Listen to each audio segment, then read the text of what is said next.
kamu sedang batuk atau bersin? Tahukah kamu saat kamu batuk ataupun bersin terjadi pelepasan virus dan bakteri yang berasal dari pernafasan, baik melalui udara ataupun cairan dalam tubuh kamu, yang dapat menular pada orang lain. Tapi kamu dapat mencegahnya dengan melakukan etika batuk dan bersin yang benar berikut ini.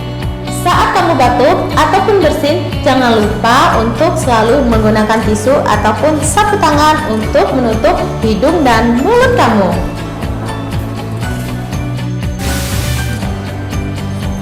Buanglah tisu setelah digunakan ke dalam tempat sampah.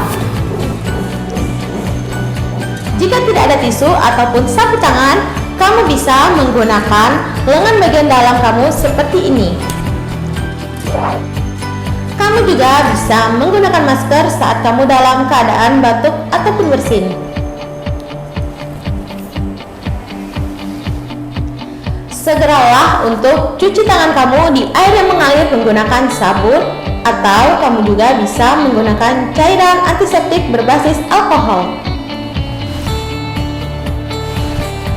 Jangan membuang ludah ataupun dahak di sembarang tempat. Dengan menjalankan etika batuk dan bersin ini, maka kamu ikut membantu mengendalikan infeksi di sekitar kita.